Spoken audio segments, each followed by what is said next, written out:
এই মুহূর্তে যে বিশেষ খবর দিকে নজর রাখবো, ঘাটাল লোকসভার অন্তর্গত ঘাটাল বিধানসভার মোহনপুর অঞ্চলে সাধারণ মানুষ জাতি ধর্ম বর্ণ নির্বিশেষে গণতন্ত্রের উৎসবের আমেজে মেতে উঠেছে এবং তৃণমূল কংগ্রেস এসসি ওবিসি সেলের ব্লক সভাপতি গোপাল কারক তিনি সাংবাদিকদের জানান এই অঞ্চলে শান্তিপূর্ণভাবে নির্বাচন হয়ে থাকে।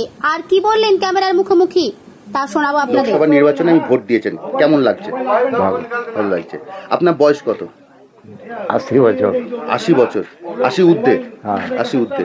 এই যে গণতন্ত্রের এই উৎসব, এই যে ভোট দান, কতটা আপনাকে ইচ্ছা প্রকাশ এবং কি কি আপনার দাবি, মানে এই ভোটটা দিচ্ছেন কিছু তো দাবি আছে যে আমি ভোট দিচ্ছি, কি দাবি? দাবি আর কি, দাবি আর কিছু নেই। দাবি আর কিছু নেই, আমাদের শেষ অবস্থা তো। হ্যাঁ, আমাদের দাবি কিছু নাই, লোকের মঙ্গল হলেই মঙ্গল, লোকের মঙ্গল হোক সেটাই। আপনার নামটা? আমার নাম ভবশঙ্কর পাঠক।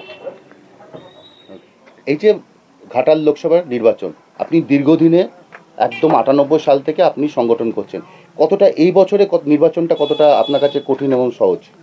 আমি নির্বাচনটা করে মানে প্রচারটা করে দেখেছি যে নির্বাচনে মমতা বন্দ্যোপাধ্যায়ের যা উন্নয়ন এবং যা কর্মসূচি, যা প্রতিবাদী আন্দোলন, তাতে কিন্তু দীপক অধিকারী কিন্তু এগিয়ে থাকবে। মোটামুটি আপনার এত বছর নির্বাচনের মধ্য দিয়ে এবছর কি আরও কি লিড বাড়বে? হ্যাঁ, লিডটা বাড়বে, ঘাটাল আরও লিড বাড়বে। যেহেতু যদি দেখা যায় যে এই যে ঘাটাল বিধানসভা, এটা যদিও বিরোধীদের হাতে, তা সত্ত্বেও কতটা লিড হবে? না, তার চেয়ে তো বেশি লিড হবে, প্রায় দীপক অধিকারী এগিয়ে যাবে, এগিয়ে যাওয়ার সম্ভাবনা বেশি। ঠিক আছে। আপনাদের মূলত দাবিটা কি? যদি এবার দীপক অধিকারী যেতে, তাহলে কি দাবিতে আপনার ইয়ে করবেন? তাকে কি দাবি? মূলত ঘাটাল শহরে যেটুকু দাবি, পাঁশকুড়া হয়ে ঘাটাল হয়ে যে রেল লাইনটা হচ্ছে চন্দ্রঘোনা, এটা হলে ভালো হয় ঘাটালবাসীর মানুষের পক্ষে। আর দীপকবাবু এবারে একটা দিয়েছেন এজেন্ডা, যে ঘাটাল মাস্টার প্ল্যানটা, ওটা যে বন্যা নিয়ন্ত্রণটা যেটা করতে চাইছে, বন্যায় ডুবে থাকে ঘাটাল, ওইটা নিয়ন্ত্রণটা হলো মানুষের অভিশাপ থেকে মুক্ত হবে মানুষ। আপনার নাম? আমার নাম গোপালচন্দ্র কারক। নির্বাচন, ঘাটাল লোকসভা নির্বাচন, আপনি একটা দায়িত্বপ্রাপ্ত অফিসার বা দায়িত্বে আছেন, কি বলবেন? আমি ঘাটাল যে 231 মোহনপুর গ্রাম পঞ্চায়েত যে সেক্টর অফিসার হয়েছে, 18 নম্বর সেক্টর, তাতে আমি সেক্টর অফিসার। আমরা কালকে ডিসিআরসি থেকে সঠিক সময়ে সমস্ত পোলিং অফিসারদের নিয়ে বুথে বুথে আমরা পৌঁছেছি।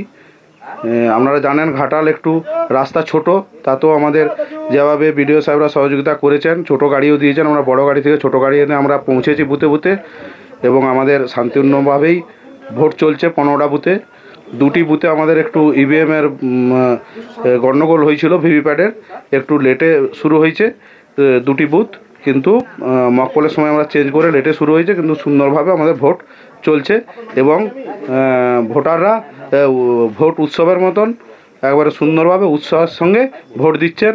তো সকালের দিকে মহিলাদের ভোট দেওয়ার প্রবণতাটাই বেশি, আপনারা বুথে বুথে যেয়ে দেখুন, মহিলারা সকলে দিচ্ছে।